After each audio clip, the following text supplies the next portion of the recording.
गुरु प्यारी साध संगत जी, आप सभी को प्यार भरी राधा स्वामी जी। साध संगत जी, अनन्या एक सच्चे सत्संगी परिवार से ताल्लुक़ रखती थी। वह हर दिन सत्संग घर जाती थी और पूरे दिल से सेवा करती थी। सफाई करना, झाड़ू लगाना, जो भी काम उसे मिलता वह पूरे मन और निष्ठा से करती। सत्संग घर में हर कोई उसकी भक्ति और समर्पण की सराहना करता था। एक दिन सत्संग घर में विशेष आयोजन था। अनन्या सेवा में इतनी लीन हो गई कि समय का पता ही नहीं चला।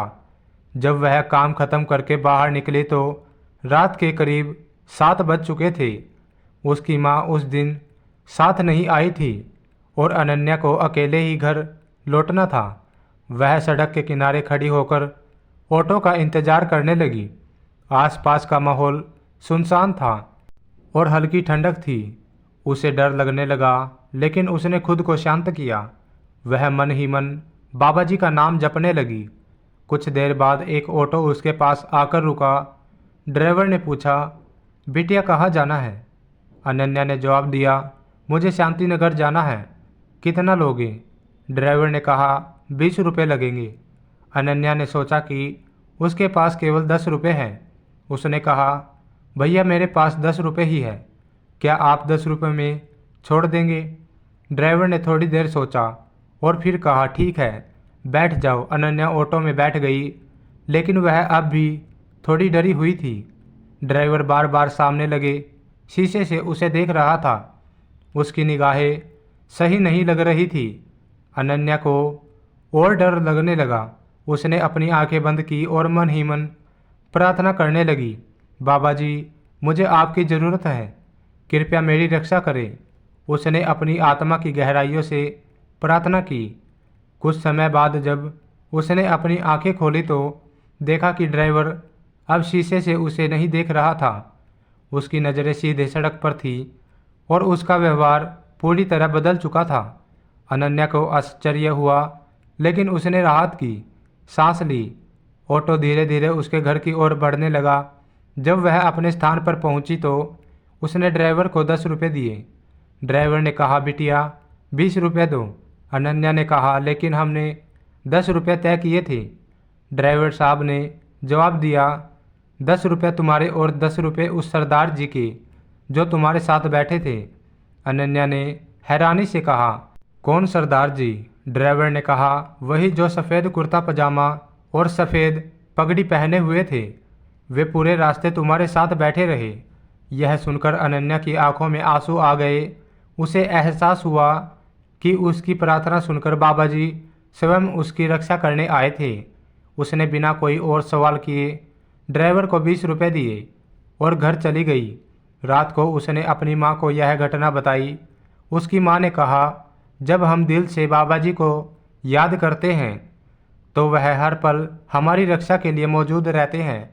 साथ संगत जी, यह कहानी काल्पनिक जरूर है, लेकिन यह कहानी हमें सिखाती है कि जब हम सच्चे दिल से प्रार्थना करते हैं तो ईश्वर हमारी हर समस्या का समाधान करते हैं। बाबा जी का साथ हमेशा हमारे साथ है, बस हमें उन पर विश्वास रखना चाहिए। साथ संगत जी, कहते हैं जिनके कर्म भारी होते हैं उन्हें अंत समय में बहुत कुछ झेलना पड़ता है जी। हम अपने इस जन्म के कर्मों के बारे में तो जानते हैं, लेकिन हमें नहीं पता होता कि हम पिछले जन्मों में क्या कर्म करके आए हैं। इसीलिए बाबा जी संगत को भजन सिमरन ज़्यादा से ज़्यादा करने की हिदायत देते हैं जी, जिससे कि हमारे कर्मों का बोझ हम पर से उतरने लगे और अंत समय में हमें तकलीफ़ ना हो। क्योंकि जब जीव भजन सिमरन बहुत ज़्यादा करता है तो उसकी रूह पैरों से सिमटकर ऊपर माथे पर तीसरे तिल तक आती है, और जब ऐसे जीव की मृत्यु होती है तो उसे जरा सी भी तकलीफ़ नहीं होती, क्योंकि मृत्यु के समय भी हमारी रूह हमारे पैरों तले से सिमटी हुई ऊपर की ओर आती है जी। और जिन लोगों ने जीते जी मरने की प्रैक्टिस यानी कि भजन सिमरन कर रखा होता है उन्हें मृत्यु के समय बिल्कुल भी तकलीफ़ नहीं होती है। आज मैं आपको बाबा जी के एक ऐसे सेवादार की बात बताने जा रहा हूँ जिसको सुनकर आपको भजन सिमरन के लिए बहुत प्रेरणा मिलेगी। साथ संगत जी, यह सेवादार भाई 45 साल की उम्र में आने के बाद एक सत्संगी बना था। उसके पहले यह शराब जुआ सब कुछ करता था, लेकिन वो कहते हैं ना, जब सतगुरु ने अपनी ओर खींचना होता है तो सतगुरु ऐसे जीव को खींच ही लेते हैं। इस भाई की पत्नी और माता पिता सभी सत्संगी हैं और इनके घर में अक्सर शब्द और सत्संग चलते रहते हैं, लेकिन इस भाई की इन सब में कोई रुचि नहीं थी। अपने पूरे जीवन में यह बस एक बार अपने परिवार वालों के साथ उनकी जिद पर डेरे गया था और वहाँ इसने सत्संग सुना था और माँ बाप के जोर देने पर थोड़ी सी सेवा भी कर दी थी। उसके पहले यह एक बार भी सत्संग घर या डेरे नहीं जाता था। यह उस समय कपड़े की एक दुकान चलाया करता था और सुबह दुकान पर निकल जाता और शाम को दुकान से ही शराब पीकर घर लौटता। इसका रोज का काम था। इसके माँ बाप और पत्नी इसको समझा समझा कर थक चुके थे। अब उन्होंने भी मान लिया था कि ये कभी सत्संगी नहीं बनने वाला। फिर एक दिन कुछ ऐसा हुआ कि उस दिन इस भाई ने अचानक ही सब बुरे काम छोड़ दिए और उस दिन से यह बिल्कुल बदल गया। इसको एक दिन सपना आया कि यह मर चुका है और इसने बड़ी ही भयानक चीज़ें देखी। फिर इसने देखा कि बाबा जी ने इसकी बाजू पकड़ रखी है और इसको उन भयानक चीज़ों से दूर ले जा रहे हैं। यह देखते ही इसकी नींद खुल गई और डर के कारण इसको पसीने आने लगे। और अगले दिन सुबह जब इसके घर वाले सत्संग घर जा रहे थे तो यह भी जाने को तैयार हो गया। यह बदलाव देखकर घर वाले बड़े ही हैरान थे। इस भाई ने सपने वाली बात उस समय किसी को नहीं बताई और उस दिन से यह सत्संग पर जाने लगा और इसने शराब मांस सब कुछ अचानक छोड़ दिया और धीरे धीरे से सत्संग घर में एक सेवादार बन गया और इसने सेवा की इतनी लगन लगने लगी कि यह आगे चलकर डेरे में एक सेवादार बन गया। इसकी ड्यूटी वहाँ बुजुर्गों को इलेक्ट्रिक रिक्शा पर बिठाकर एक जगह से दूसरी जगह ले जाने की लगा दी। इसकी सेवा की लगन देखकर डेरे में भी सब प्रभावित होने लगे और एक दिन बाबा जी सेवादारों को दर्शन दे रहे थे, लेकिन यह अपनी सेवा में इतना मगन था कि इसको सुध बुध ही नहीं थी कि बाबा जी दर्शन दे रहे हैं।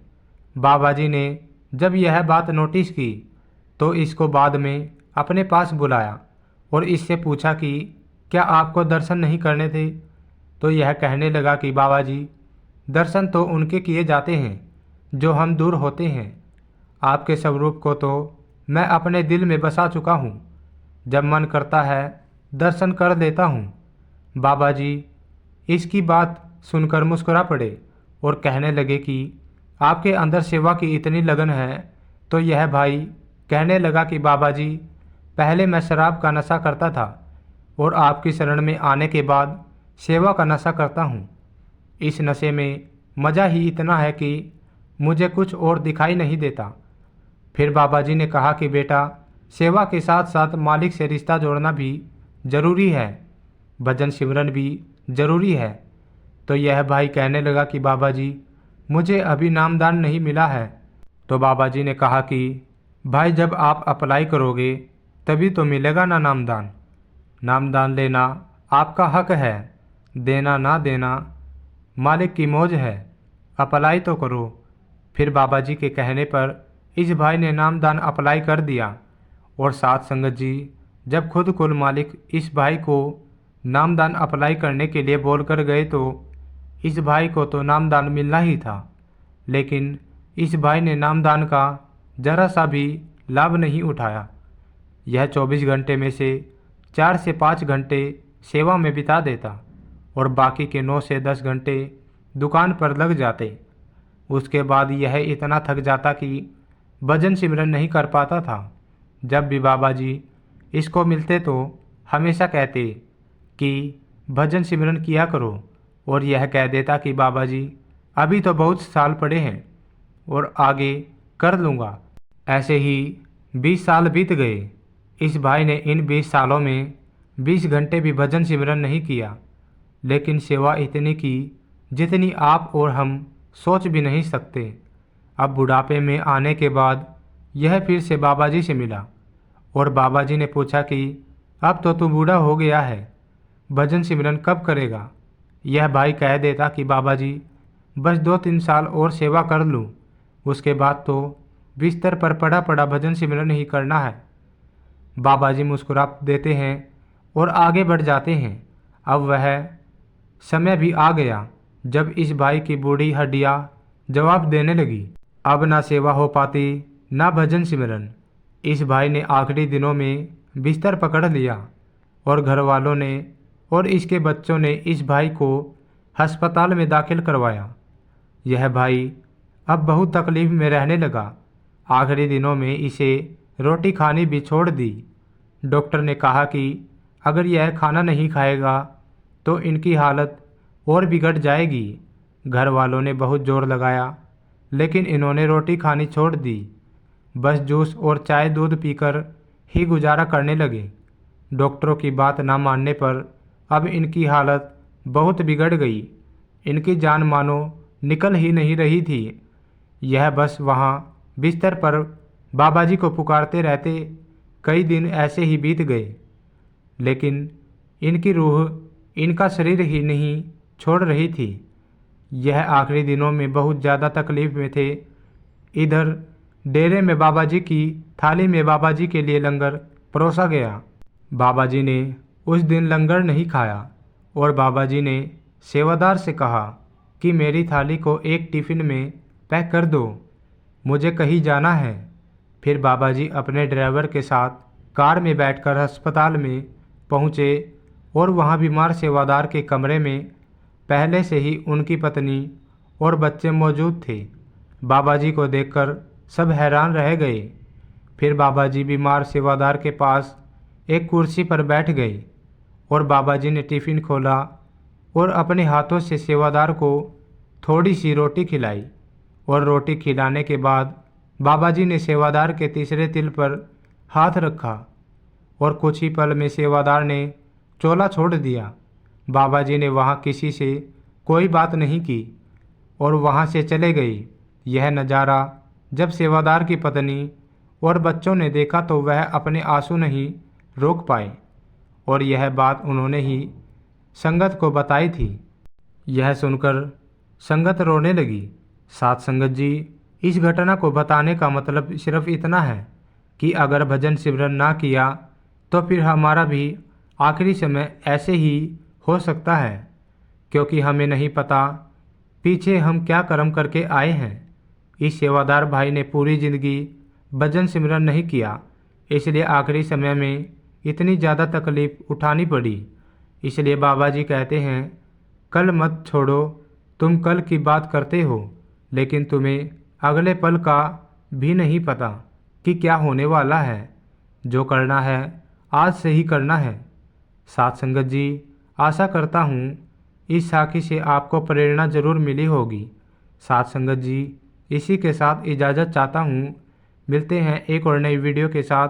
कमेंट में राधा स्वामी लिखना मत भूलना जी। राधा स्वामी जी।